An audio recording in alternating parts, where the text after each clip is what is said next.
See? Told you they'd be here.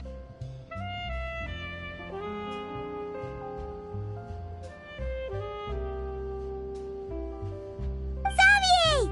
Oh, and Shiori and Farina too! Ah! Hydro Archon above! If it isn't my darling camera operator and clapper loader! A very happy Fontanalia festival to you as well! I'm guessing you came back to celebrate with us?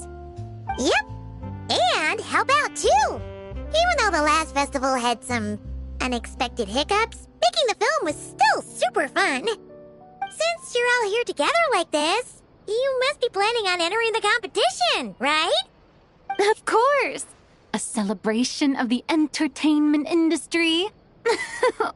No one who's anyone would choose to sit this one out. It only happens once a year, after all. Fontaine Fashion Week might be more my speed, but the film festival brings in a lot of orders and boosts brand recognition, so I wasn't going to miss out either. A few new awards have been added this year, too. Best Director, Best Costume Design, oh, and Best Camera Operation. Ooh, sounds like we've got work to do. Come on, tell us!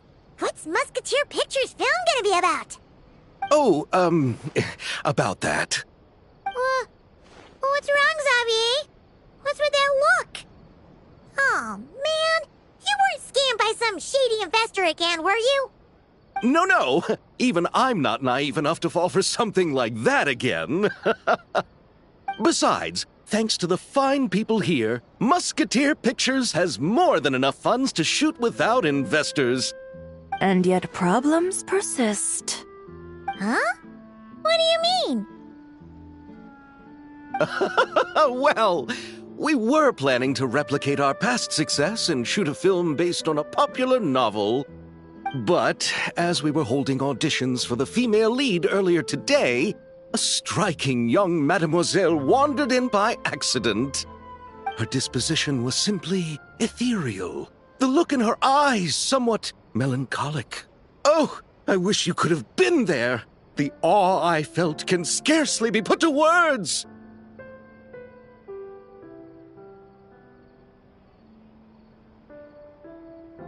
You had to be there, friend. No matter where she stood, it was as if her surroundings, even the air itself, turned into the perfect shot. Guess you found your lead actress, then? No, quite the opposite. My script is entirely unworthy of her.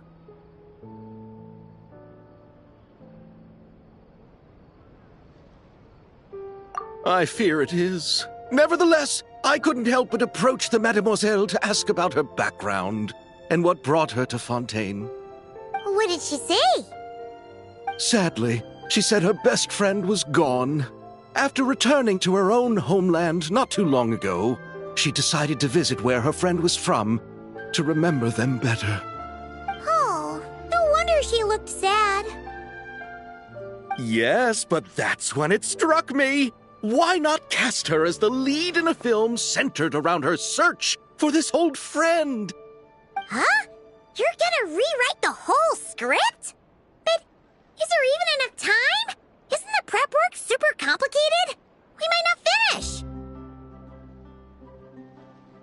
think about the difficulties we faced with the Two Musketeers. We had to start from scratch back then, too. I'd say we're ahead of the game this time. Guess so, but... Don't worry, Paimon. Shiori and I have evaluated the proposal, and we support Xavier's decision. I won't really need to start on the costumes until the cast is finalized, so it's not too much extra work for me. Oh, fair mademoiselles.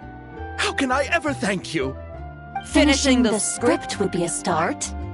You know, compared to a commercial popcorn flick, I do prefer the idea of shooting a more artistic film. One that leaves a profound and lingering impact in the hearts of the audience. I agree. True trendsetters are the people who dare to go against the grain. Wow! Leave it to Director Farina to have a vision. Honestly, though, the artistic passion of everyone at Musketeer Pictures is inspiring. Anyway, now that we've heard so much about this lead actress, Paimon's gotta know who it is!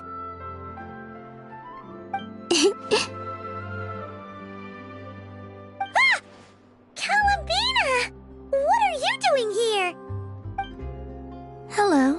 I was just walking past when I heard you talking about me, so I came over. Huh? You know Miss Columbina? Of course! Wait a second. Does this mean Columbina is the actress who inspired the whole rewrite?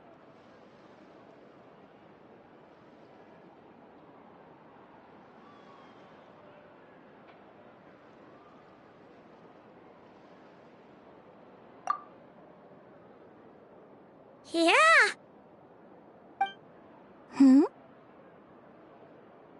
Wait, so did you make the trip by yourself, Columbina? Yes. I mentioned how I wanted to visit other nations once things settled down in Notcry, remember? So I went to the curatorium to ask Never for advice. She told me about the film festival in Fontaine and said it might be fun to visit. I spoke to Lauma before I left too, and she thought it was a great idea to get out for a bit. It's just, I received quite different travel advice from the two of them. Oh? How so? Well, Lauma told me to go out and experience new things and make new friends. What a wonderful suggestion! That's how a trip should be. What about Never? She said, don't trust anyone and don't talk to strangers. Yep, that sounds like her. I can understand that too. It shows this Nefer cares about you a great deal, Miss Columbina. Yes, so I plan on combining their advice. All I need to do is turn strangers into friends, and then I can talk to them. Huh. That kinda makes sense, but also not. Hey, Chiori. Oh, look who's back. Happy Fontanalia Festival, you two. Oh, looks like we have a superstar in our midst. How about an autograph, Big Shot? Ha, very funny.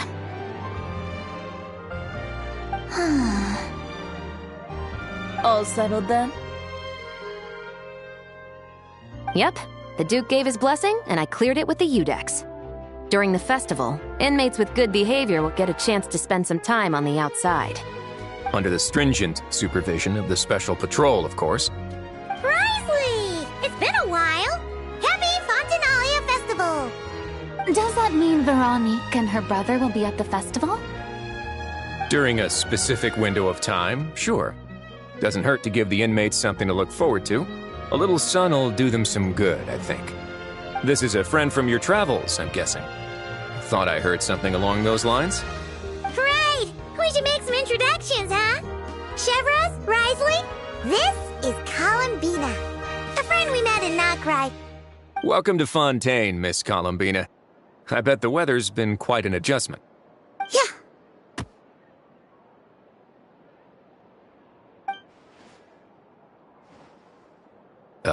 And not the good kind, I take it. No, I quite like it. It's a lot warmer than Not Cry. Then what was the punch for? Oh, should I not have done that? Friends as fast as possible. Ah, so that was meant as a gesture of friendship. Is that right, Miss Columbina? Mm-hmm. Isn't that what friends do? Right. Might have been a bit premature in this instance, though. Your friend here is quite the character. Good thing we said something. You weren't seriously gonna go around punching every single person in Fontaine, were you? No, just the ones I wanted to be friends with. That's not... What Paimon's trying to say is, maybe keep the punches to a minimum until after you're friends with someone. If you say so. You're quite the character, Miss Columbina. So, are we friends? Of course. Any friend of the Traveler is a friend of mine. Yeah. Oof.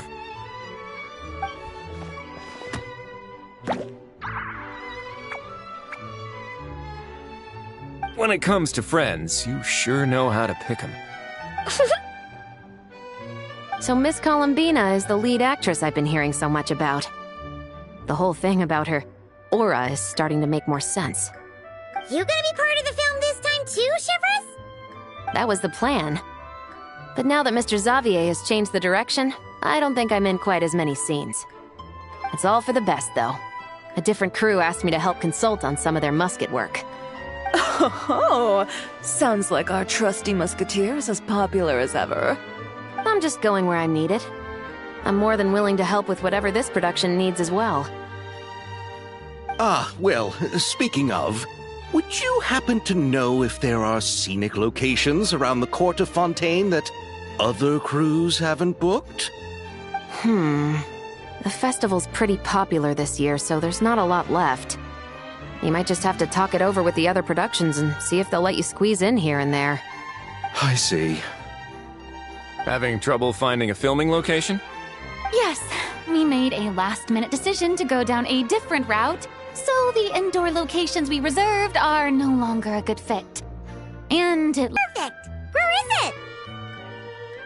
You want me to reveal it just like that? Come on, let it be a surprise. As much as that sounds riveting, I think we should divide and conquer. You go do that, and Director Farina and I will take Miss Columbina around the city to discuss lighting and styling. Is that all right with you, Miss Columbina? Traveler? Yeah!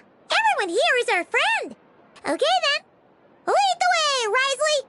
Paimon's not built for suspense. Let's get this show on the road! Who said anything about roads? Huh?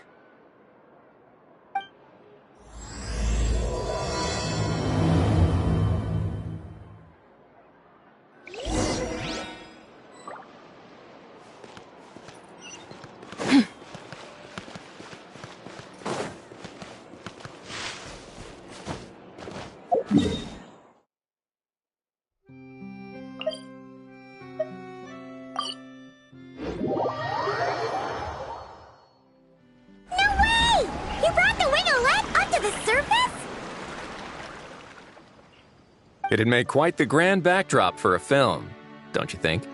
Paimon's more focused on the fact that this thing is supposed to be underwater, inside the fortress of Meropide.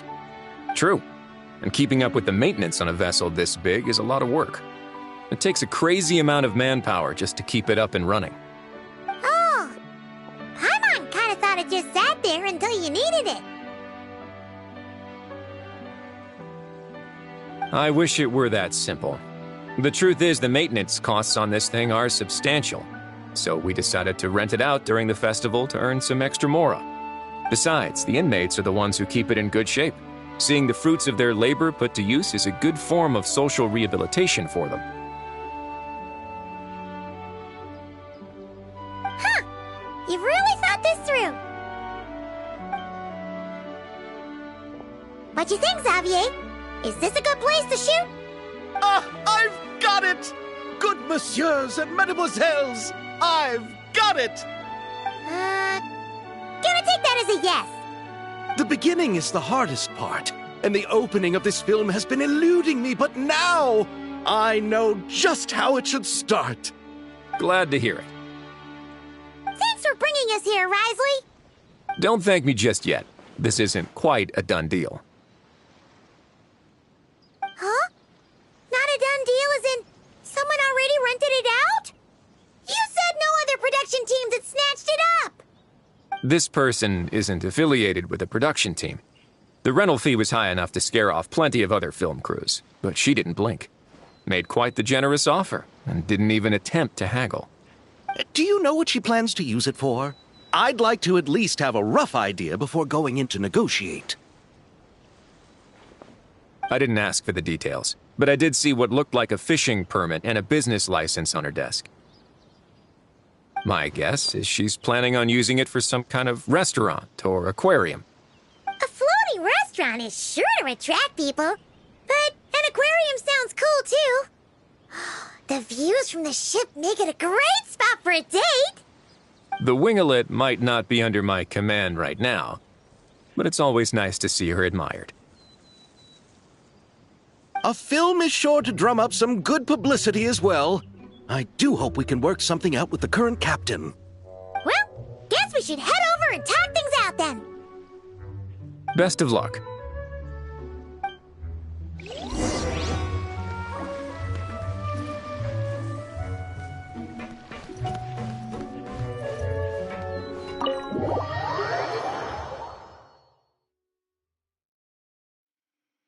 Wow!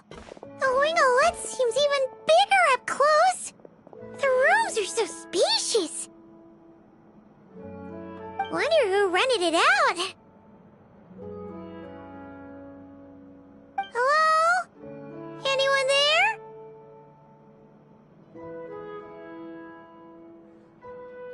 Perhaps the captain had business to attend to elsewhere. But why rent such a massive boat just to have it sit here without even leaving so much as a note? Let's try again. Anyone there?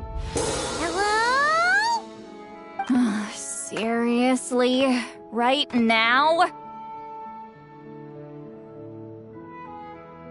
What is it gonna take to get some decent sleep around here? Is a nap too much to ask for? Sorry, the aquarium's closed for the... Huh? See Lolly? Traveler! Paimon! Hold on.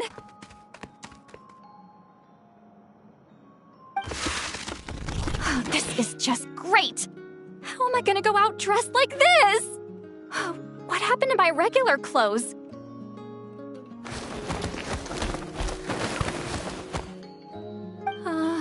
The wash! I put them in the wash after I drank too much and fell into the fountain. Oh, this can't be happening! Am I seriously gonna go out like this? Think we might have caught her at a bad time. See Lolly? I don't want to hear it. Hear what? A single word about what I'm wearing. No comments, none. Is that clear? Oh, yep. Crystal. Huh? You think so? No, wait, I told you not to say anything!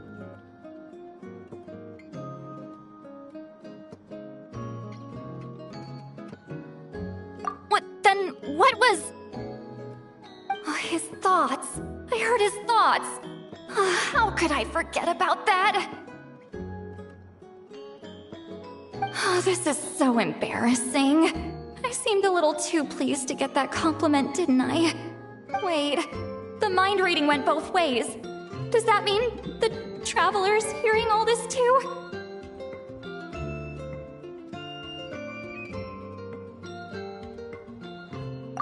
You clearly did! Huh? What did we do? Paimon's not following? Nothing. It's nothing. Let's just move on. Did you need something? You're not here alone, I see. Hello, I'm Xavier, a film director and producer from Fontaine. I meant to introduce myself sooner, I just didn't want to, interrupt. No wonder we ran into each other in Fontaine of all places. You must also be in town for the festival, then. That's right! We're helping Xavier with his film. In fact, we were hoping to shoot some scenes on this boat. You're the one who rented it out, right, Seed Lolly? Me? Rent a boat? I wish I had that kind of spare cash floating around. Not to mention the spare time. Don't get the wrong idea, though. I'm not here to sail off into the sunset and live out some cushy retirement life, okay? I'm not that old. Then why you dress like... how did you end up staying aboard the Winglet? Well, I heard one of my favorite light novels was getting turned into a film, so I came to Fontaine to catch the premiere. Originally, I booked a room near the Opera Epiclese, but I'm quite particular about where I sleep these days. I think it's an age thing. And that bed? Oh, I just couldn't sleep in it. I tried to find a different hotel, but with the festival, everything was completely booked. Just as I was worried I'd have to sleep under a bridge or something, I happened to spot a help wanted sign on the side of the road. Oh, so you're here to take care of the boat? No, I was hired to man the front desk. The pay is a bit low, but food and drinks are covered. And it includes room and board during the festival. Plus, the job is simple. So I thought I'd give it a shot. Wow! They actually thought you'd be a good fit, huh? What? You don't think I'm cut out for it? All I have to do is tell people the aquarium isn't open yet. Other than that, I'm free to do whatever I want. It's a pretty sweet gig. That's all? Yeah, I was also kinda shocked. But it's not a lie. Head downstairs and see for yourselves. There's nothing but empty tanks. Not a marine animal in sight. Did your boss mention anything about being open to film crews using this space? Our production was hoping to film on the deck for a few scenes. No. That never came up. You could just ask her. Oh, she's around? What kind of person is she? We should know what we're heading into. She's nice enough, I suppose. Pretty reasonable, too. Even offered for me to move to a bigger cabin if I was too cramped. Back at the Masters of the Nightwind, I'm used to being the one giving orders. But working under her doesn't feel like being bossed around. She seems to respect what I think. Wow, she sounds like a great boss.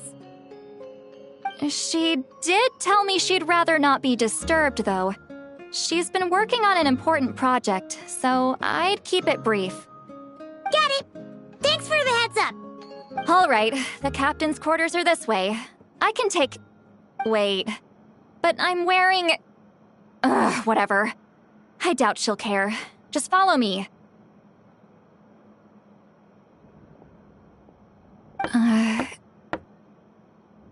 Miss Guillotin? These visitors were hoping to ask you about something.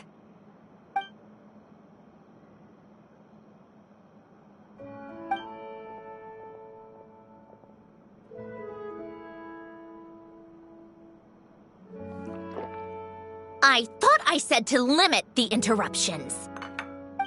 Just tell them the aquarium is still...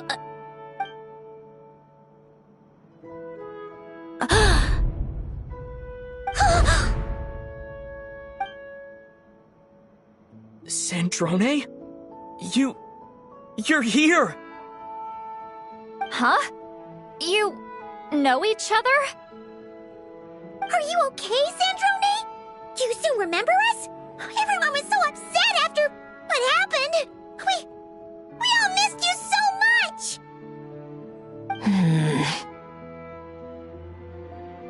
Miss Seat Lolly, why don't you escort this gentleman to the reception area for a cup of tea?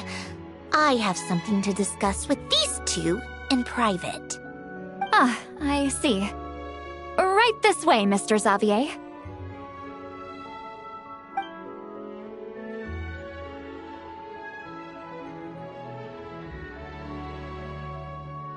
Sandrone? I really can't go anywhere without running into you two, can I? Are you okay? During the battle, your core... It was... Destroyed by that bastard Dottore. That's right. But as you can see, I'm fine now. No major issues. Or at least, there shouldn't be. Oh, what a relief! Oh, why didn't you tell us sooner? Or come back to see your friends? Now that I have the chance, I just want to say... Thank you for saving me. Huh? Don't get the wrong idea. I only saved you so we could complete that formula and defeat Dottore once and for all. Even if he did crawl back from the grave to make us all miserable again. That doesn't matter. You're still a hero. All right. But it wasn't just me. All I did was lend my brilliant mind to the cause and take care of one part of the plan. Although, I'm not denying it would have fallen apart without me. You got that right. You're amazing. But how did you go from From a lifeless pile of scrap to looking like this? Well, my mom was trying to put it a bit more gently, but yeah. Where do I even start?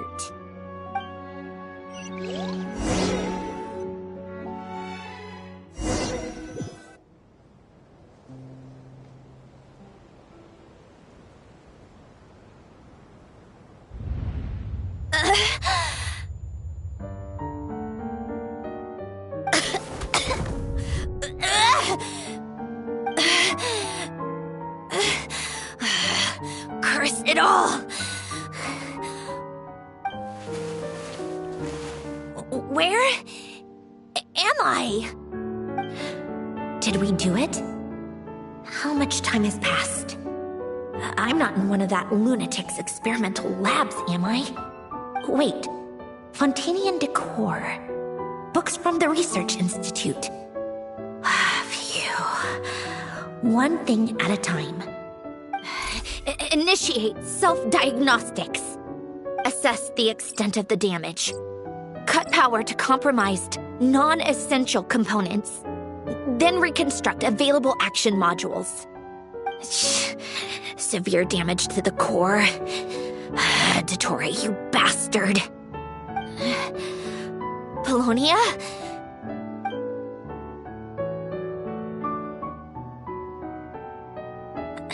Polonia, wake up! Activate!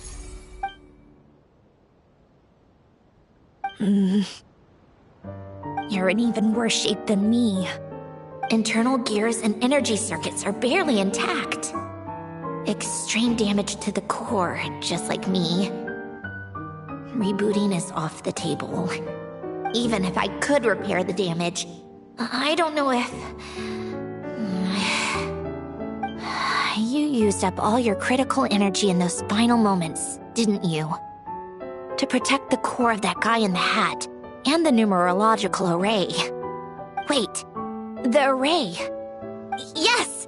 The prototype is still here. But can I even run it in this state? Whatever.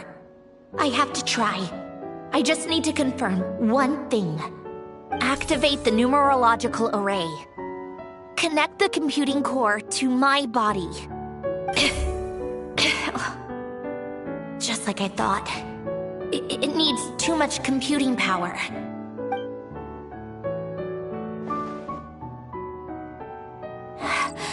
cut off power supply to all functions except the thinking module.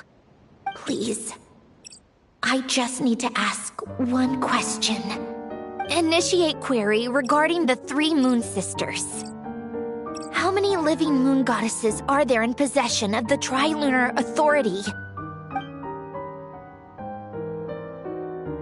1.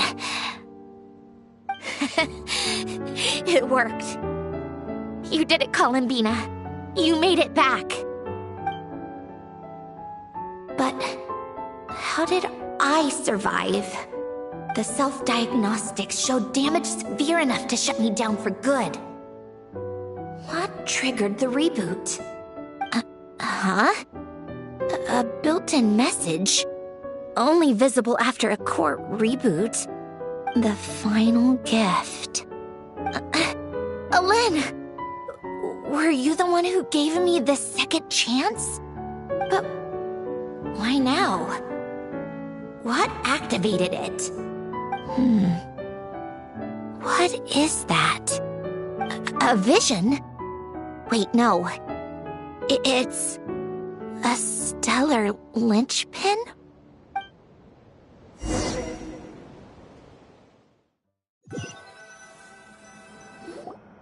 A stellar linchpin? What's that? You can think of it as a rare kind of vision. As for what causes one to manifest, well, that's still unknown. But in Snezhnaya, or in Afatui's research at least, it's believed to have some connection to the third descender. The third descender? We knew his remains were used to create the Gnosis, but this is the first we're hearing about a stellar linchpin. You knew about the remains? Right, of course. Look who I'm talking to. Yes, the Heavenly Principles used the remains of the third descender to create the 7 Gnosis as a means to consolidate the Archon system. Visions result from that same system, so extrapolating from there, it's clear that the manifestation of a vision is also, to some extent, related to the third descender. Still following?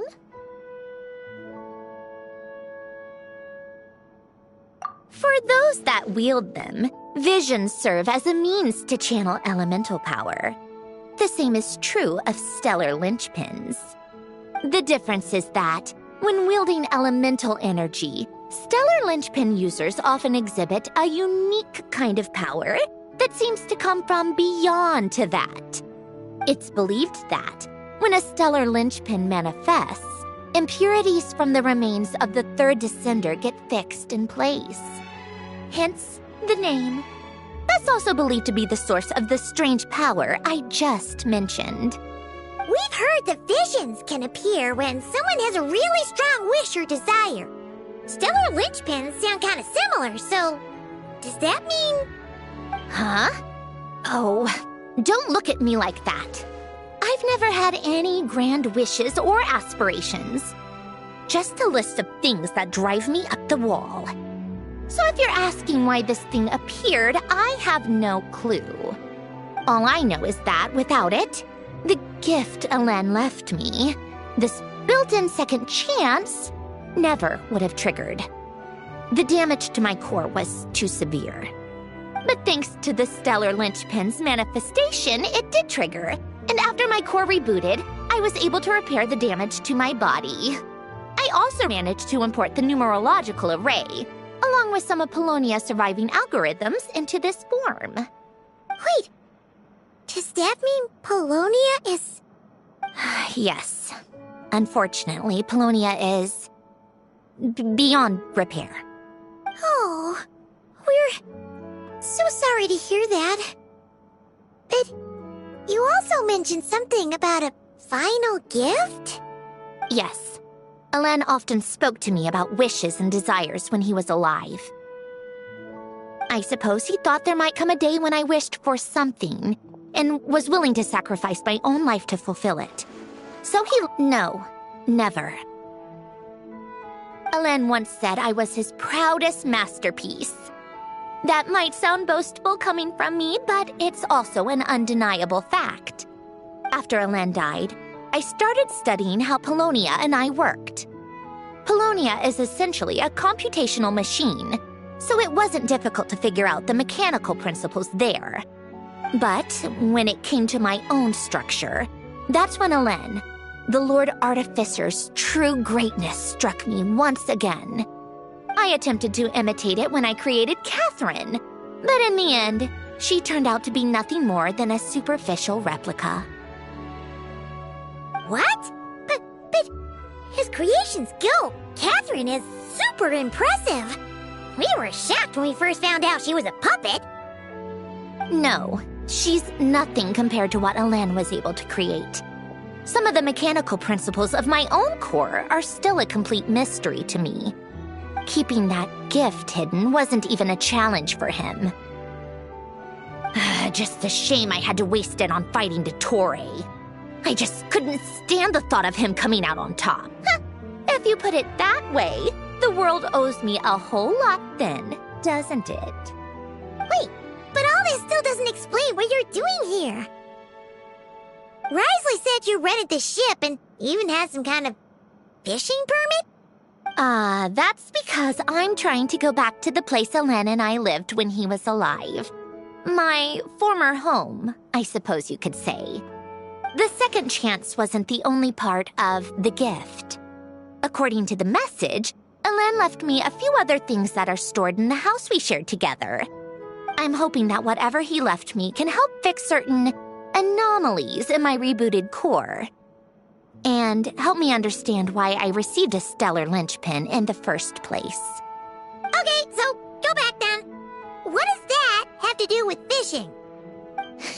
And to think I'm talking to the saviors of Fontaine. Did you forget that the water levels have been rising for centuries? I can't just go back to the place I used to live because now it's underwater. Oh, right. With the rising water levels and changes in terrain, it's not just a matter of finding where it is, but also clearing away any sediment or debris. But Fontaine law prohibits unauthorized individuals and organizations from excavating underwater ruins. Amelazine caught me the minute I even made an attempt. Why not apply for authorization then? And face the endless slog of Fontainian bureaucracy. No thanks. Besides, I'm a Fatui harbinger. The diplomatic implications alone would be enough to give the gestionnaires at the Palais Mermonia a headache. A fishing permit, on the other hand, isn't difficult to obtain at all. Minimal paperwork required, and under the name Guillotin, the application was a cinch. So you're exploiting a legal loophole? Am I? That underwater home belongs to me. If I happen to chance upon it while doing some fishing, what's the issue with that? Of course, I do have to catch some fish to put in the aquarium, just in case the gestionnaires come to check up on things. That's also the reason I hired someone to man the front desk. Huh? But isn't that kind of a waste? You went to all the trouble of getting a business license and rented out this giant ship, just for show? If you want to run an aquarium that bad, be my guest. Use the facilities however you want. I'm certainly not going to stop you.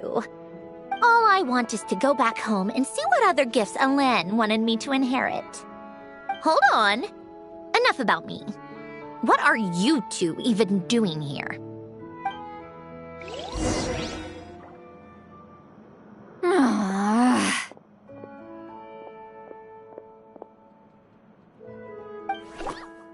Seriously?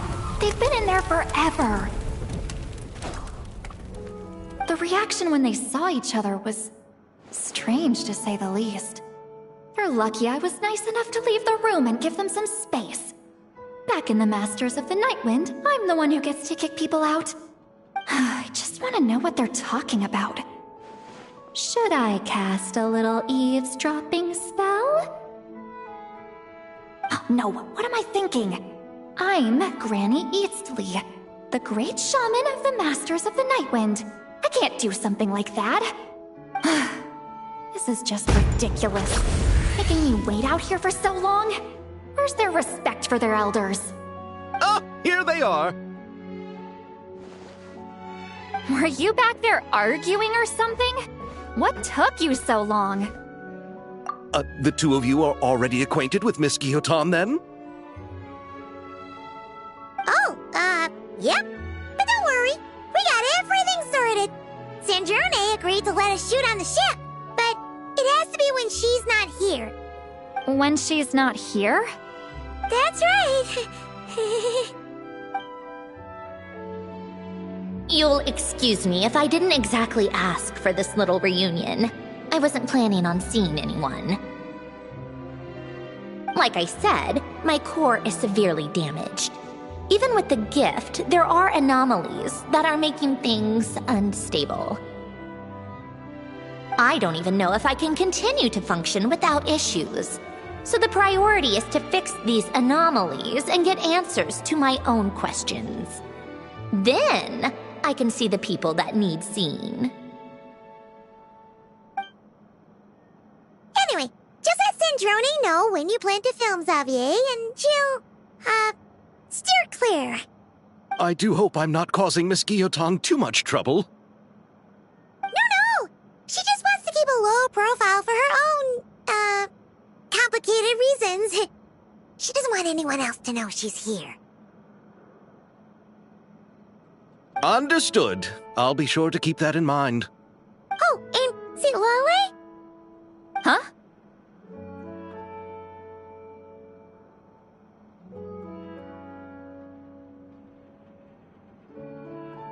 You mean Miss Guillotin? What does she want? Oh, please don't let it be about the pajamas. What? The seventh of the Fatui Harbingers? Why are you telling me all this? I asked the Traveler about you, and I've decided it's best to be open in this instance. I can understand if you would rather not work for a Harbinger. Regardless, the room on the ship is yours to keep. You're an acquaintance of the Traveler, and I plan to honor that. Wait, she's actually nice? It's not a problem. The captain also worked for the Fatui, and he helped Natlan a great deal. We know that there are good people among your ranks. Besides, I've been around long enough to know what it means to earn one's keep. This isn't Natlan, and I don't expect special treatment. Besides, sitting at a desk isn't exactly back-breaking work. I appreciate that perspective, great shaman. Seat Lolly. Just call me Seat Lolly. That title makes me sound so... old. Well, Seat Lolly, the Traveler and I are looking for something, so we'll be heading underwater together soon. I'll leave the ship in your care while we're gone. Together? How often? Not too often. We're heading out in a bit, but I'll be available if you need something. You couldn't, go alone? I wanted to, but he was concerned about my physical well-being. So he offered to come with. Guess my mental well-being means nothing then. Huh?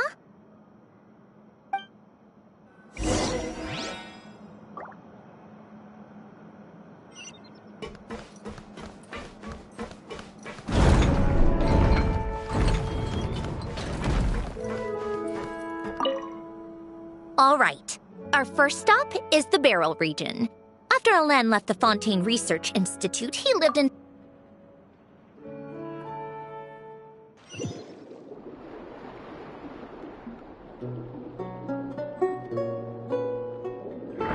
Huh.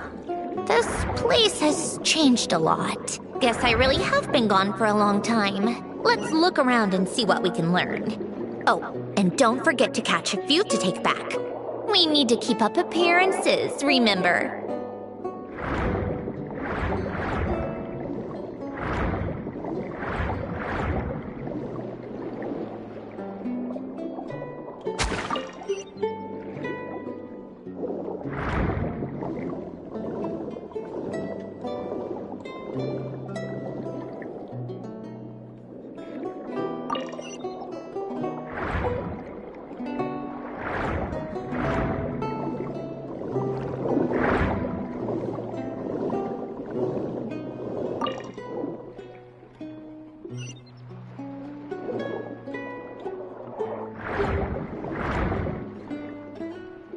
Busan isn't too far from here, right? It's all a bit nostalgic, I guess. Back when I lived here, all this was still above water. All right, I have a general understanding of the terrain changes and sediment accumulation. We can stop here for now.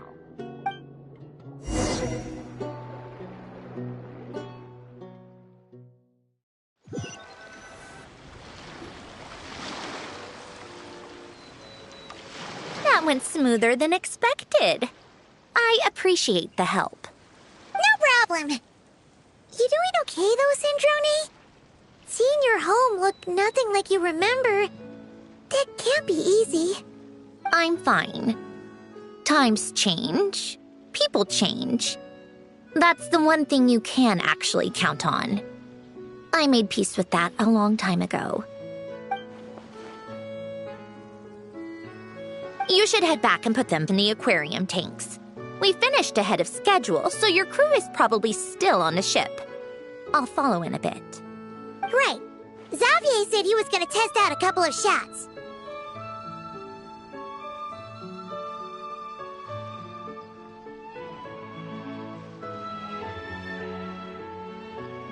I'm sure. I want to take another look around on my own. Okay then. Want us to let you know when the filming is done? No need. Columbina relies on Kuvaki to perceive her surroundings. In Nodcry, her senses are heightened because Kuvaki is everywhere. But here, as long as she doesn't activate her abilities, her range of perception should be equivalent to an average person's line of sight. I figured that out back in Snezhnaya. That's oddly specific. I have hiding from her down to a science. So, what? Things might be a bit different now that she's merged with the Moon Sisters, but I doubt there's been a drastic change. The point is, you two can head back. Don't worry about me. Okay, if you say so. Come find us on the ship if you need anything.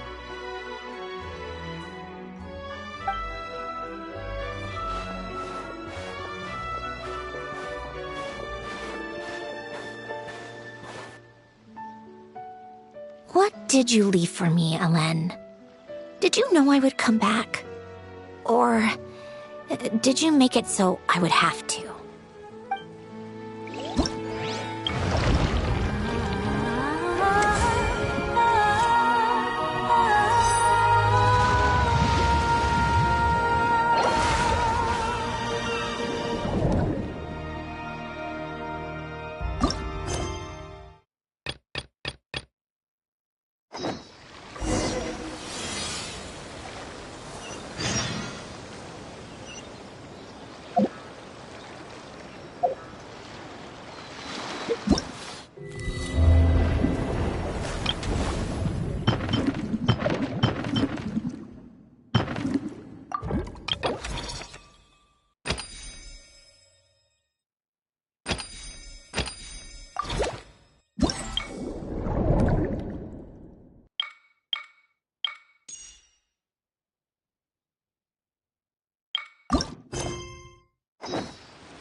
They're filming over there. Oops, sorry.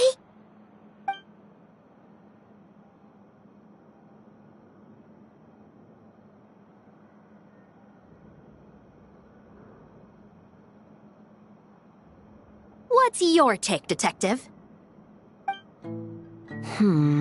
Bullet wound to the chest. Gunpowder residue on the clothes. The victim must have been shot at close range. You think it was someone they knew? Yes. It's possible the suspect arranged for them to meet at this very spot. A reasonable deduction. But you're overlooking a crucial clue. What? The victim's pocket watch is missing. And cut! I think we got it! Good work, everyone! Phew, finally. Acting was nerve-wracking for me when I first tried it too. Just loosen up, and you'll get used to it in no time. Severus! Charlotte!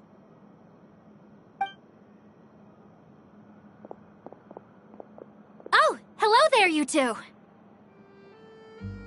You're filming here too?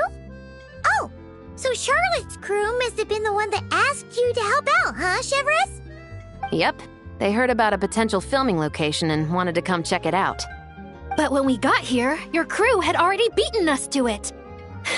Luckily, Xavier and our director, Lapine Pauline, go way back. In the end, we agreed to just share each other's filming locations. Considering all the last-minute changes, that's just what Musketeer Pictures needed. For sure! Based off the scene just now, you must be the star of the film, Charlotte! You bet! This detective costume really suits me, don't you think? Right at home lurking in the shadows taking pictures of this and that. Add a notepad and you're practically method. Thanks, Miss Chiori. I appreciate the compliment. That didn't sound much like a compliment to Paimon. So this is a film set? It looks like a very happy place. This must all be quite new to you, Miss Columbina. Yes. I watched a few films with a friend once, but she thought there was no point if I wouldn't open my eyes. So she stopped inviting me. Looks like I missed out on a lot. True, but being an actor seems like a tough job. Huh? Most people would swap lives with an actor in a heartbeat. The lifestyle is so glamorous, and the pay is more than generous. But they have to act out lives that aren't their own, with the whole world watching on in judgment. If they don't do it justice, it must feel like they're letting people down. That's exactly how it feels.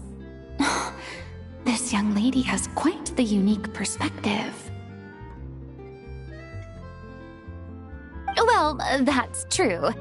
But these actors are here because they want to be and they think it's fun. Most of them, at least. Not to mention, the film we're shooting is based entirely on you, Miss Columbina. You just need to be true to yourself. I don't have to pretend to be someone I'm not? Not at all. Authenticity is what we're after. For example, this first scene opens with you on the boat, sailing to your friend's homeland. You just need to think about that moment in the story and picture how you would feel. Oh, okay. We're all here? Wonderful! Let's head to the deck and get shooting. Oh, and this is for you, dear Paimon. Your clapperboard. Whoa! Is this the same one Paimon used for the Two Musketeers? The very same. I saved it just for you. Thanks, Xavier! Feels like being reunited with an old friend. Of course! That said, I have a different job in mind for you this time, Traveler.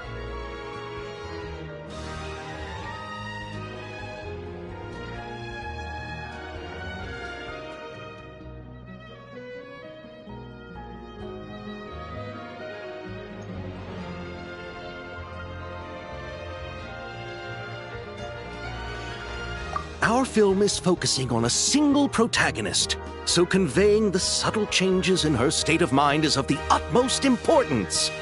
In addition to the actor's own performance, another way we can convey that is through lighting. Huh?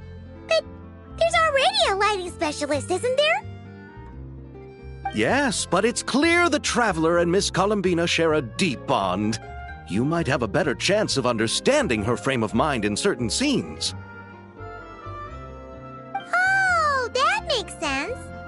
So, what do you say? Willing to take on the role of lighting specialist? It's settled! I leave the job of translating our leading lady's inner thoughts in your capable hands.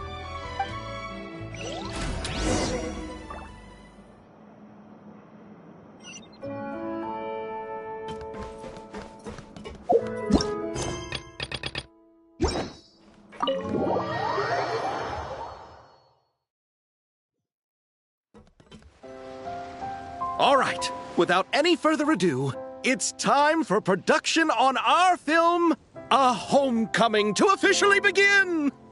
Turning it over to you once again, Director Farina. All right. Positions, everyone! Camera operator, clapper loader, get set up. Let me know when lighting is good to go.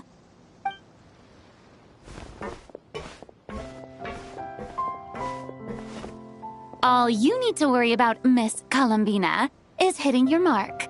Other than that, just focus on immersing yourself in the emotions of the moment. Okay. Good.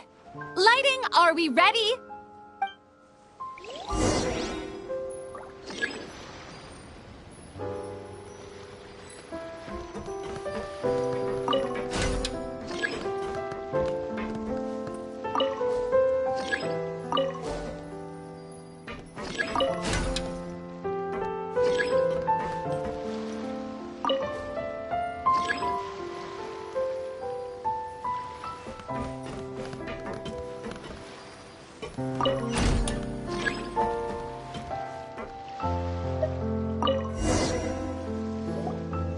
Ready. All right, quiet on set. 3, 2, 1, action! This is her homeland. Columbina. Cut! The emotions I'm looking for were definitely there. Let's just try to keep it a bit more natural. Oh, but definitely keep that gesture at the end. I loved how real it felt. You looked genuinely moved. All right, if you're ready, let's go for another take. Miss Columbina? That presence. It kind of felt like... Sandrone?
Doesn't mind, we should definitely catch some more fishies and make this place extra extra beautiful.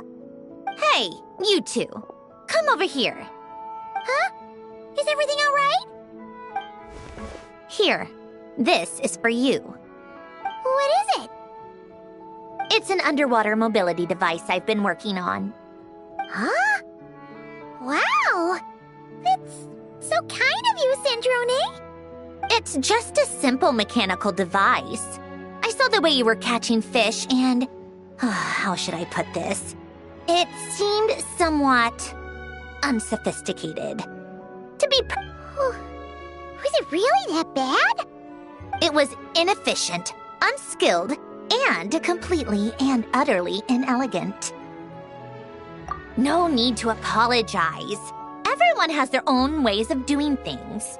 But seeing as you plan to keep adding to the aquarium, it might be best if you use this device. The waters of Fontaine are home to more than just harmless ornamental fish. There are plenty of predators who could do you some real harm.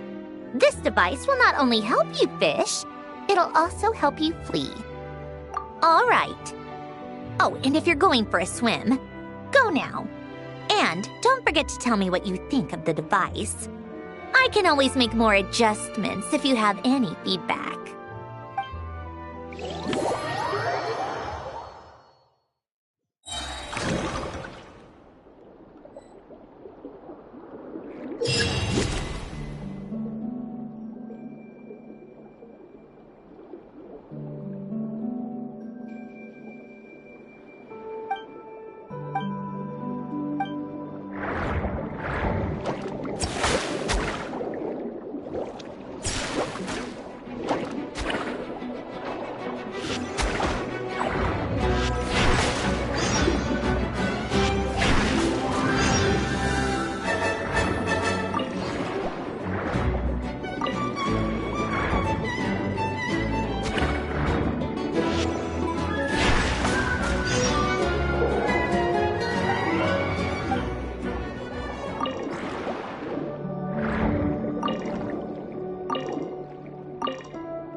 Ah, you're here. We should get going then. Xavier and the others should be filming soon. How's it going? Have you managed to figure out the location of your home yet? I've narrowed down a few potential locations. We just need to take a sample from each one. Once the equipment analyzes them, we should know the exact location and where to find the entrance. Great! We should get started then.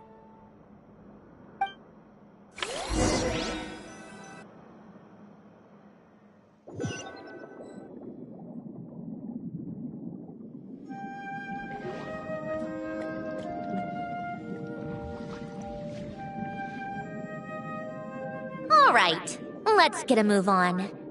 That should do it. Let's head back. The filming should be just about done. We made good time. We might even know the location by the end of the day. You sound pretty happy about that. Do I? I suppose I've just had enough of these anomalies I've been dealing with. The sooner I can fix them, the better. Anyway, enough chit-chat. We have work to do. Oh, but let's head in through the side door. I don't want to run into the crew on the deck.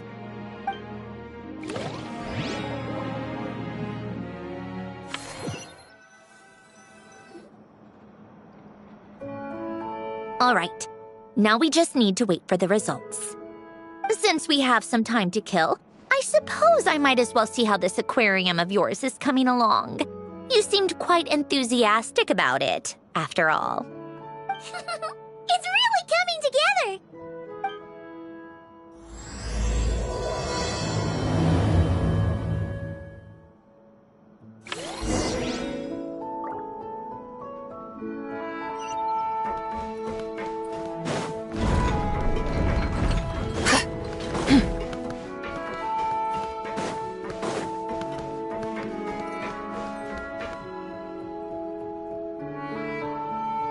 Oh, kind of impressive, actually.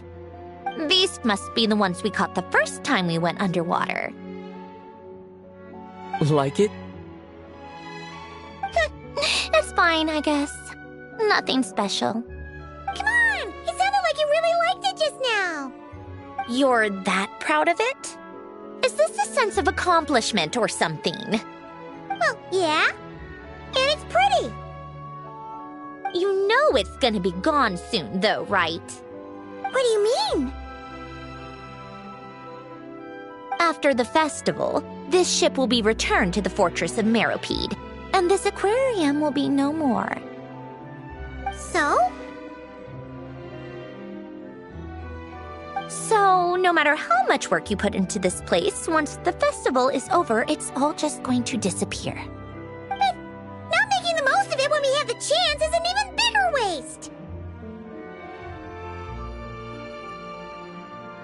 But if you know it's all going to be gone one day, why even bother? Well, because... Because you still get to keep the things you gain along the way. And those are things that can never be replaced. Doesn't that make losing them even harder?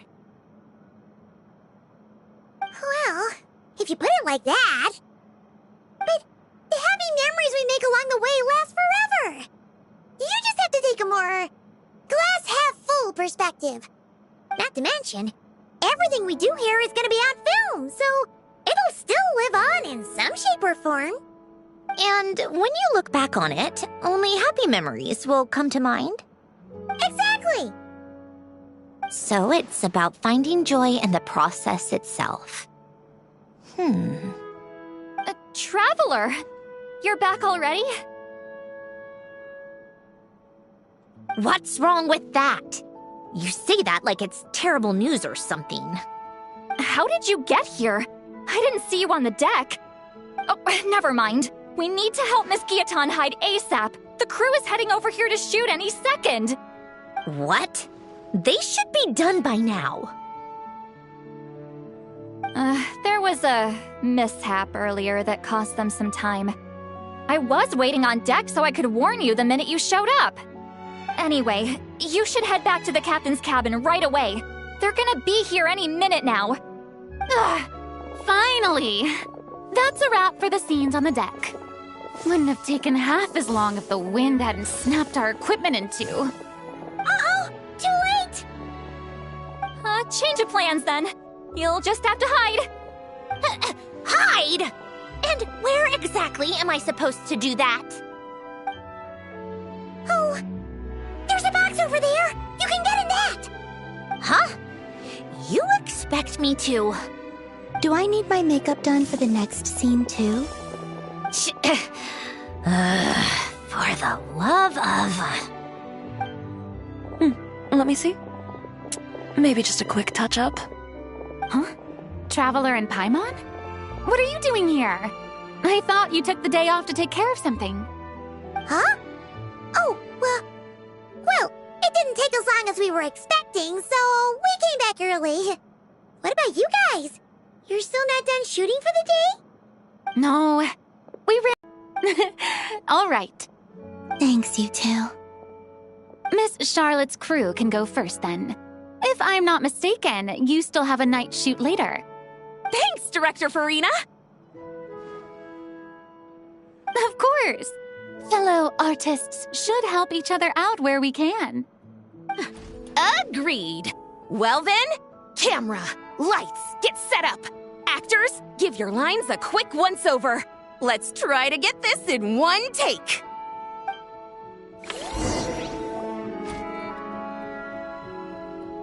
All right, places, everyone!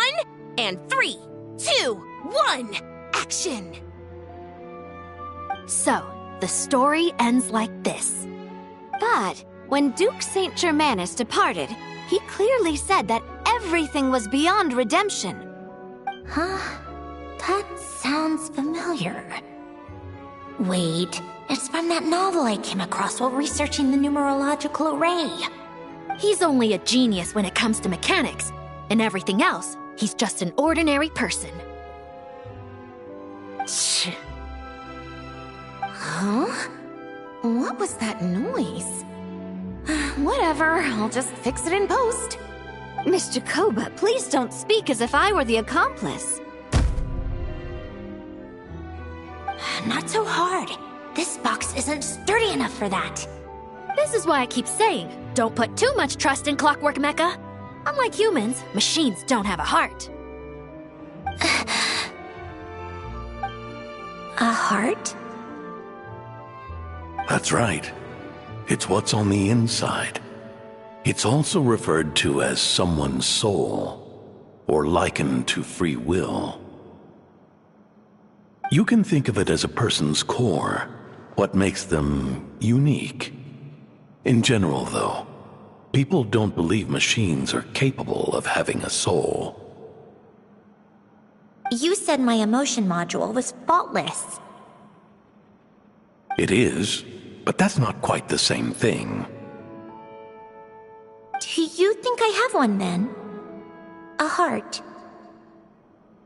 I don't think so. I know so. The question is, do you recognize it within yourself? That's where you're wrong. I can't believe this. Forcing me to hide in a box and listen to this drivel. Me. In the end, clocks tick through tranquil years. Fish swim in crystalline springs. No matter how grand a dream is, it will fade away like this. Forlorn, wordless, silent. And cut. That was a long one. What did you think? If she makes them do another take, I'm going to flip a lid. And not just the one to this box. Well, there were some weird audio things going on, but acting-wise, it was great. It's a keeper. Perfect. That means I can get out of this box. It's our turn. Camera operator, set up for the next scene.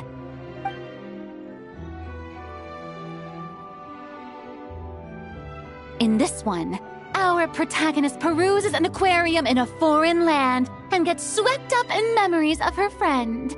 So, in terms of lighting, that's the vibe we're going for. Got that? Shoot. Paimon thought there'd be a break and Sandrone could slip away. What are we gonna do now?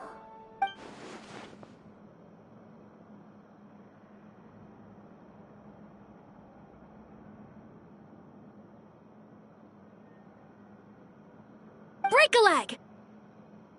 Yep, we're headed off to shoot our next scene.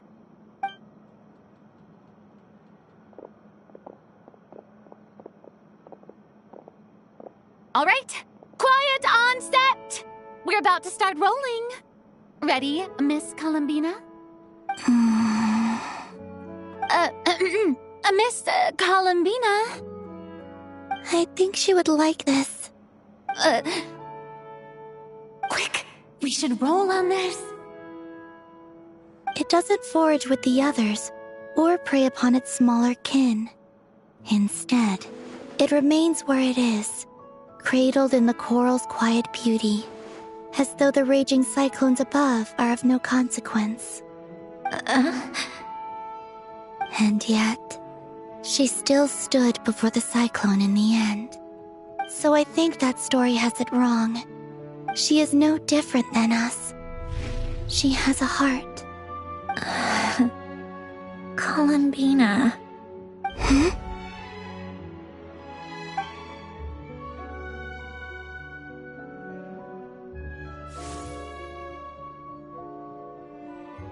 Uh-oh. Is she onto us?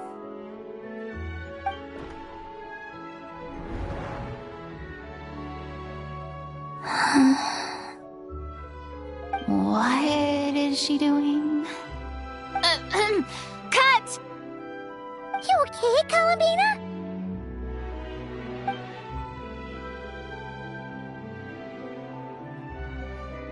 Hmm? Oh, yes. I just thought... Why don't we take a short break? It's been a long day of shooting so far. That last take was beautifully organic, though. We can use it as is. No need to go again. Thanks, Director Farina. But I'm fine to continue. You're sure? In that case, let's shoot some quick B-roll. Then we can move to our next outdoor scene.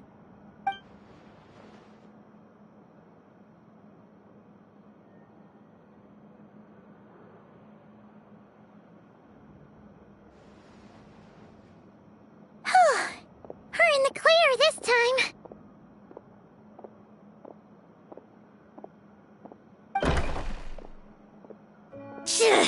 Ugh! Absolutely suffocating. You okay, Sandrone? Right as rain. Come on, let's go check the test results. It's time for me to go home.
All right, it should be around here. Give me some space. I'll activate the water insulating mechanism.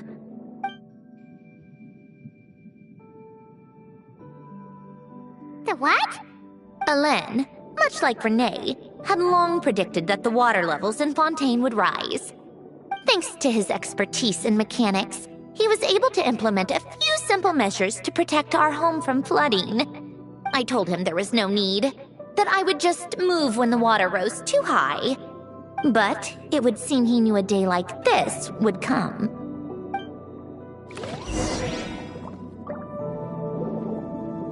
All right, the silt has been cleared away.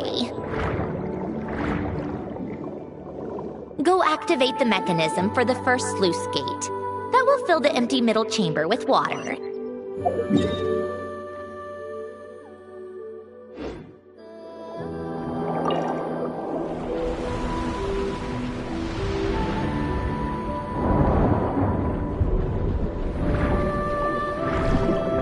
Alright, now turn on the drainage mechanism in front of the second sluice gate, and this chamber will become empty once again.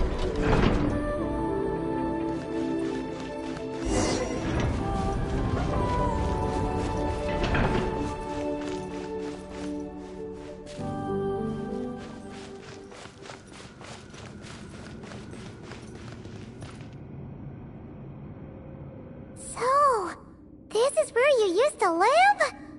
It's beautiful! There's even a garden! Back when I lived here, it was my job to tend to the potted plants and flower beds. Still growing strong even after all this time. Who would have thought? If the weather was nice, I would take Alen out in his wheelchair and we would go for a walk. Before long, we started bringing Polonia along too. Come to think of it, I was the only one who could get around easily back then. Polonia always got stuck at some point, and it was up to me to launch a rescue mission.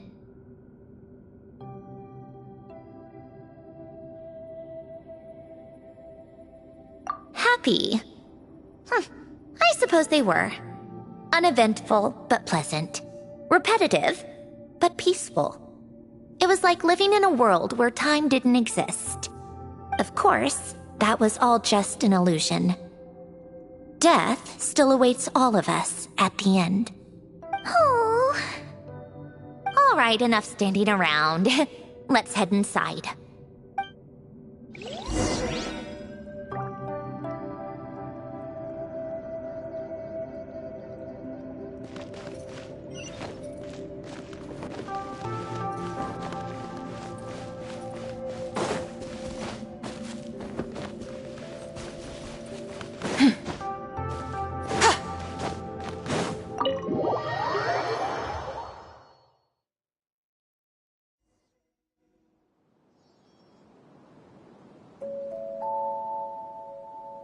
Yep, this place is exactly how I left it. Nothing has changed. What is it? Huh? How did you get... Oh, Arlecchino gave it to you, didn't she? And you... read the whole thing. Just so you know, a lot of that was written a long time ago. At that very desk, to be exact. Anyway, since you've already read it, you should just hold on to it. I can always start a new one. Well, feel free to look around. I'm going to start looking for the gift Alen mentioned. Oh, but be careful with the stuff around here. I'm not saying you can't touch anything. Just try not to choke on the dust. Polonia...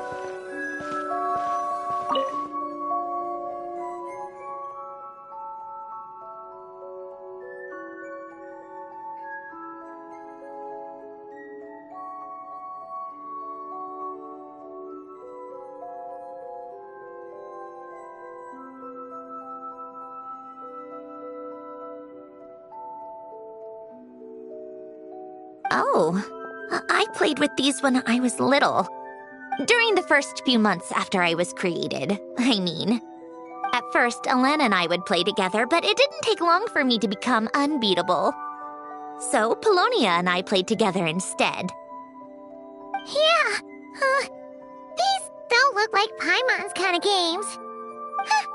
Logic and math puzzles? Those happen to be my specialty. It's been so long. What do you say? Should we play a few rounds? Let's go with this one. The gears on the left are stacked from largest to smallest.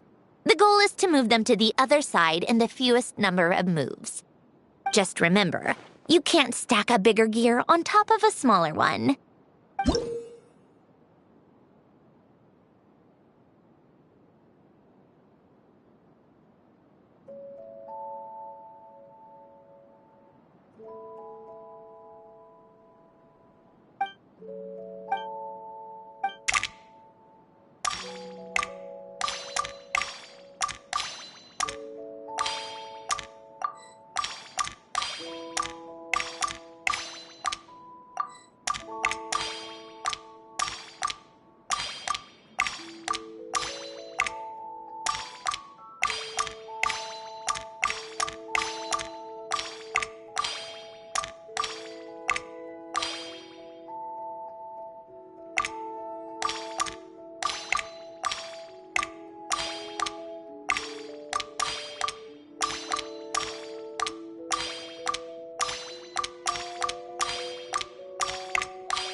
Looks like it took you a few extra moves.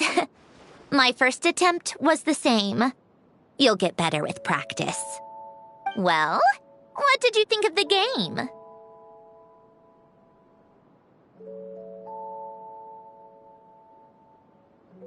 You showed quite a bit of promise, too. We should do this again sometime. There are other puzzles we could try.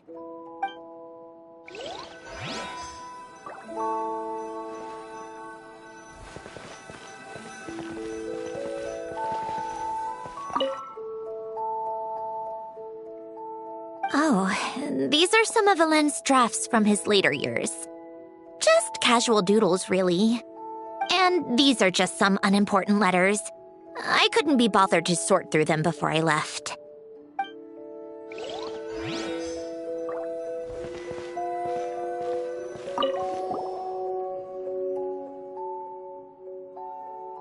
Wait, the people in this picture look kind of familiar. Oh, this was taken when Alen and Renee were both still at the Fontaine Research Institute. Before their falling out. In his later years, Alen would often sit by the fireplace and stare at this picture, wearing an expression somewhere between guilt and longing. He said he sometimes regretted not helping his friend when he needed it most, even if just to stop him.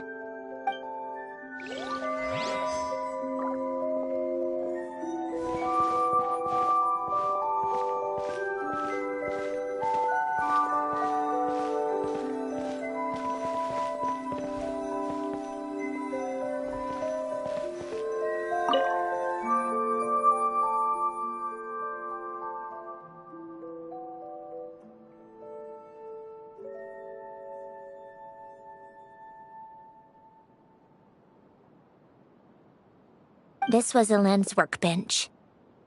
Later on, of course, it became mine. It's where both Polonia and I were brought to life. Before Alen was bedbound, this is where he would teach me about mechanics. I would sit and listen, chiming in with questions here and there. Later on, when he got too sick, I took over and would work on Polonia here. Wow! This house is filled with so many memories! It's so cozy and charming! You should have seen it in its prime, when people actually lived here. A lit fireplace, a steaming cup of coffee. That's the real deal. You know, we also used to have a mechanical piano that Alen built. Ooh, how chic! Alen never played it much. He probably wasn't able to at that point. But I managed to teach myself. Music theory is essentially math after all. Once you learn the patterns, it's not really that difficult. I loved perusing Alen's collection of classical music. The chords and harmonies felt like individual mathematical puzzles. It was fascinating, so I did some composing as well. But as Alen continued to deteriorate, even the sound of music began to grate on his nerves. So I got rid of the piano. Aww. Back then, I assumed a piano was like an ordinary clothing rack, commonplace in every home and easily replaceable. It was only after I left that I realized how hard a good piano is to find. Enough about that. Alen's gift should be just in here. The only things undisturbed before I left were a few of his personal belongings.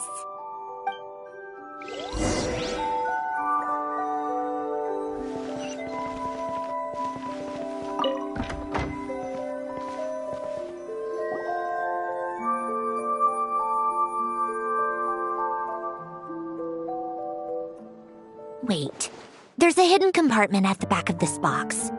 Looks like it's locked with some kind of gear mechanism. Knowing you, Alen, I'm guessing it goes like this, then like this. Got it. Am I a genius or what? Let's see here. A box? Well, you gonna open it?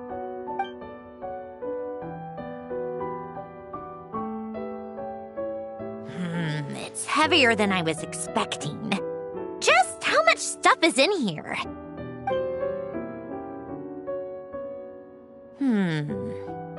A letter? And a bunch of junk underneath it. None of it seems that important. Wait a second. This should be it. A cube? It's a multidimensional algorithmic core. Alen would use it to store information.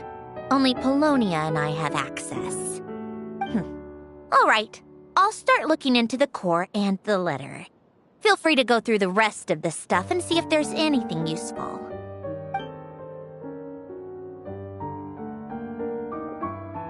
Okay. Hold on, there's another picture in here. This one has writing on the back. A snapshot of you playing among the plants shortly after you were born. You seem to like these flowers a lot. May you grow and flourish just as they do. Huh? Wow! Look how happy you are in this picture. You've changed a lot since then, huh? What's that supposed to mean? Just that you come off kind of aggressive sometimes, or, annoyed at everyone around you? Well then, people should stop being so annoying. It's not like I'm the one with the problem. Of course not. Oh, here's something else. Looks like a piece of paper torn out from somewhere. Today, I solved another math puzzle and made a breakthrough on a construction problem the Institute has been stuck on for years. Am I a genius or what? No, wait, that's From now on, I should have people address me as Her Highness the Clockwork Princess, Unraveler of all reason. No, nope. No more of that.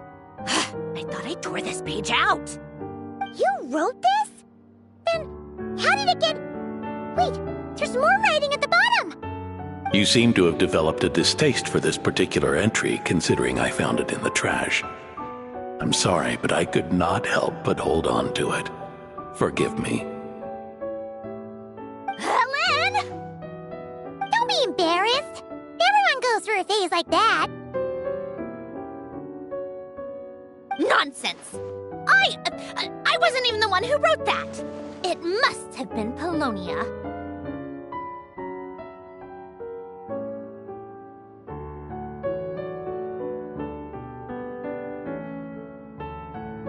That's enough. I told you it was Polonia. You know what? We're done with this. No more rifling around in the box. Just put it down and let me read the letter. To my little clockwork princess.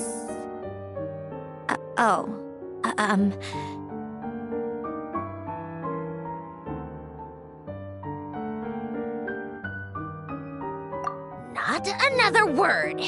Got that? If you're reading this. You've most likely received the gift I left for you.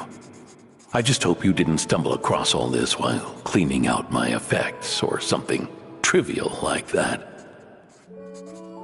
I once asked if there was something you wished for. Do you remember that? I wonder if time has changed your answer. Regardless, I have another gift. A formula that will allow you to come face to face with the anomaly inside of you. If you even still call her that. Why this gift? To understand that, allow me to wax poetic on the soul once again. I would ask you to stick with me until the end, but I know you will. You always have. I believe a person should be born twice over in their lifetime. First, there's the birth that grants us life. Then, the birth of the soul. It's a matter of transforming the life bestowed upon us into the life we choose for ourselves. And to do that, we must look inward. We must make a conscious choice to define the meaning of our life instead of allowing the happenstance of our existence to pass us by. This is the process of recognizing the soul that lives within us. You are my proudest masterpiece. I told you that long ago. But to me, you have never been a creation or a machine. To me, you're just like the rest of us. You have a heart. In fact, some theories think of the human brain as nothing more than a machine, and thought the product of its computations. So you see, perhaps we're not so different after all. Your inner machinery is just far more advanced than most. No matter how one looks at it, the heart is a complex thing, a place where logic and reason collide with our emotions. Your computational capacity allowed you to become sentient and develop logical reasoning. But it also granted you something that, on the surface, might seem contradictory. Emotion. Emotions and logic often clash with each other, and those instances of discord can accumulate over time. That is the source of what you refer to as the anomalies within you. As you told me once, you've always known what you don't want, yet you've never wished for anything in particular. Similar to how a blind person can feel when a part of their body is in pain, without being able to fully visualize its form. Such is your relationship with your soul. So, what I leave you now is this: a formula that will allow you to see the shape of your soul. For if you want to protect your heart, you must first be able to recognize it within yourself. Of course. Whether you use it is entirely up to you. You are, and always have been, free to do as you wish. Regardless, whether by my formula or some other means, I trust you will know your heart one day. You always were a fast learner, and the smartest person I've ever known. Ellen. Oh.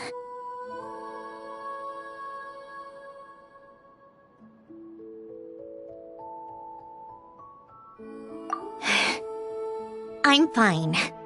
I've already figured out how this formula works. Let's get out of here and then we can use it. You made up your mind already? You're gonna do it? Why wouldn't I? Resolving the anomalies within my core is the reason I came here in the first place. No, I can do this on my own. But, do you want to watch? What do you mean? I already know what anomaly I need to resolve. Like Alen said, she's an amalgamation of all the times my logic algorithms have clashed with my emotions. And by resolve, you mean that literally, or...? Yes. But if you, let us in like that, wouldn't that mean letting us see a bunch of your, you know, inner thoughts and secrets? If what Alen said is true, then I'm about to be... born anew. Or whatever. This is your chance to be lucky enough to witness it. Besides, you already read my whole diary. When it comes to keeping my innermost thoughts to myself, well, I think that ship has sailed. You're really sure about this? How many times do I have to say it? I finally let you in as... friends, and you want to question it. I'm not gonna offer a second time. Enough with the mushy stuff. Just follow me.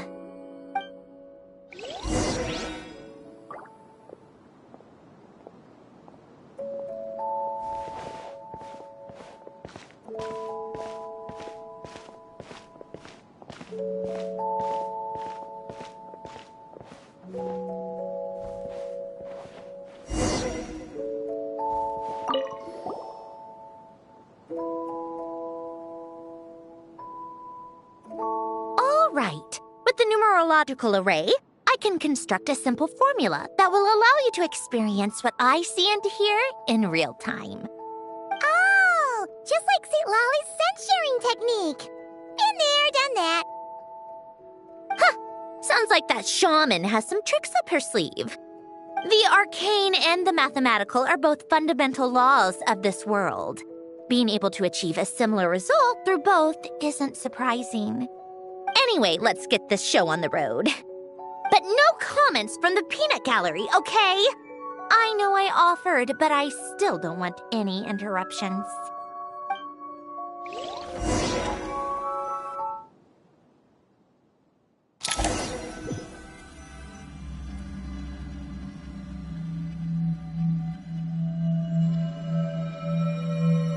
Is this my heart?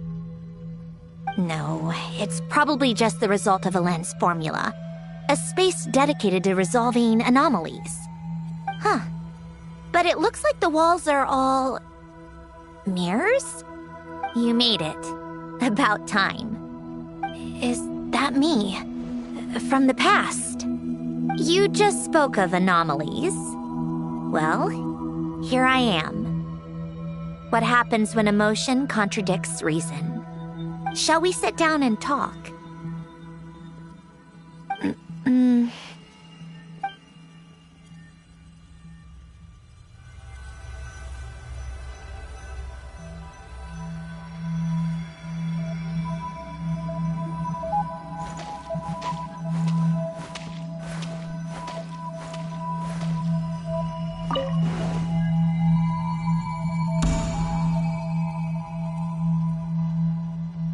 That should do it.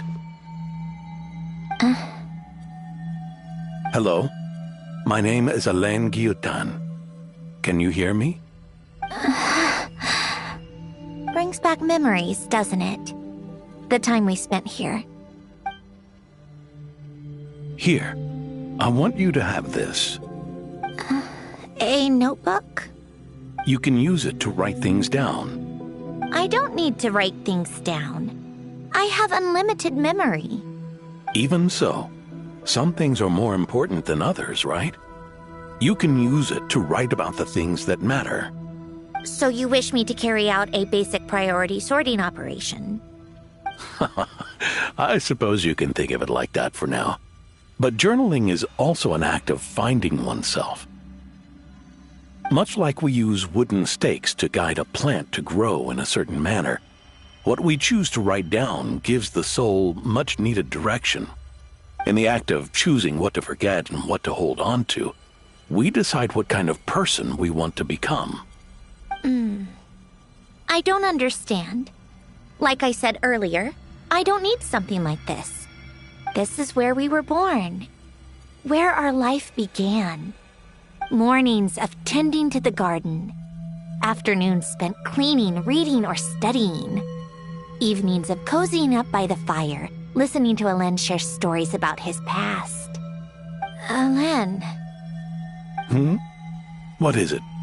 What are you drinking? Oh, this? It's coffee. It, makes me more productive. I want to try it. Oh, okay. Here.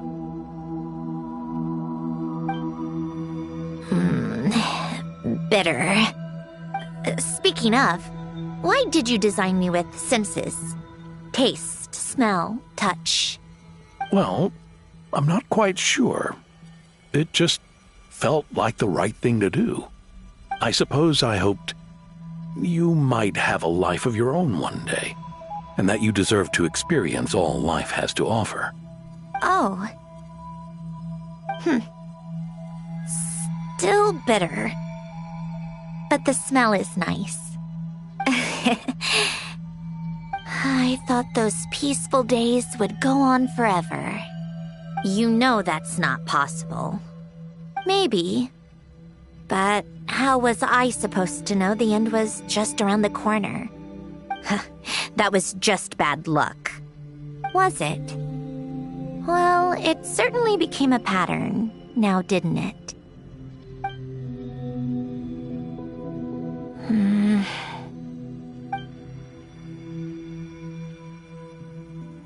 Over time, one of the habits we picked up from Alain was a love of coffee.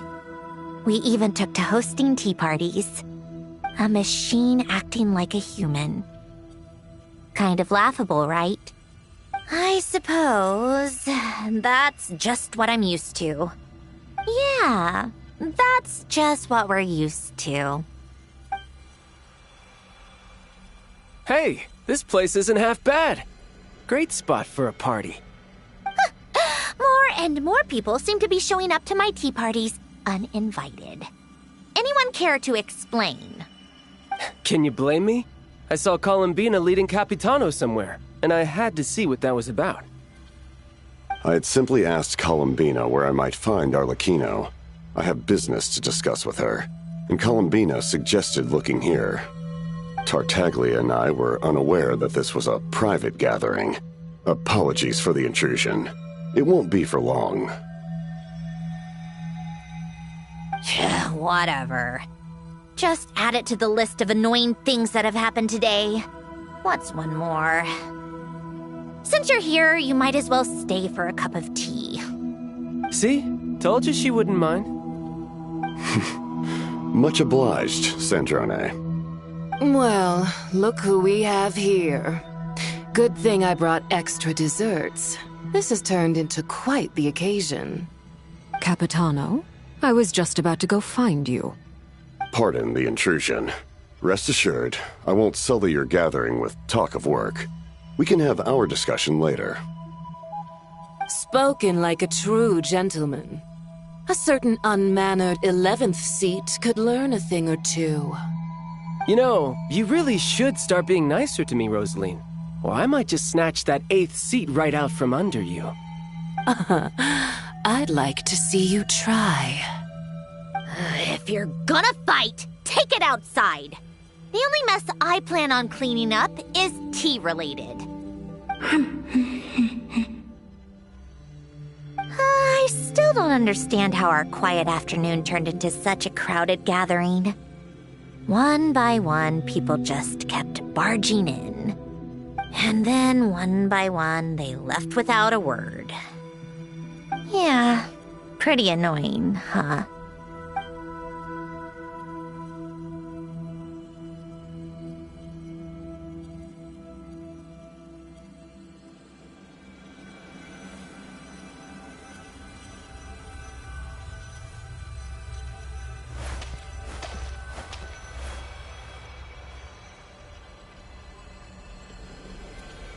Of all my days with the Fatui, the times I spent with you, Arlecchino, and Rosaline, they were my favorite.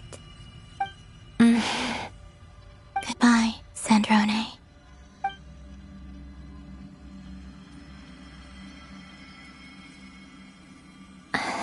Don't go, Columbina. We should have just said that. Why didn't we? If we had, would the story have had a different ending? She couldn't stay. There was no future for her here. She would have just faded away. You're right. I saw anomaly. Every time you make a decision, there's a voice inside your heart. My voice, asking to contradict all logic and reason. Why didn't we make her stay? Is it worse to fight for something just to lose it? Or not to have fought at all? Don't you find it unfair? One by one, we keep losing the things we care about the most. But in the end, whether I want to fight for something or cry over, you just push it down and pretend not to hear.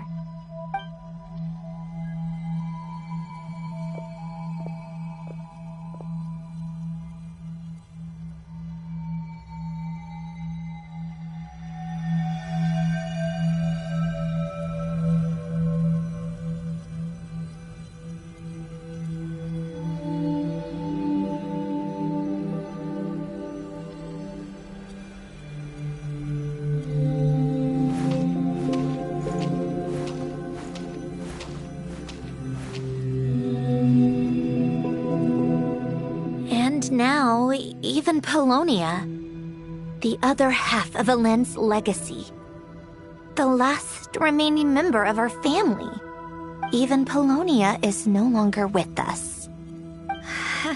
I did everything I could, but it's just like Elend always said. Polonia was one of a kind. There was no replicating what he managed to create.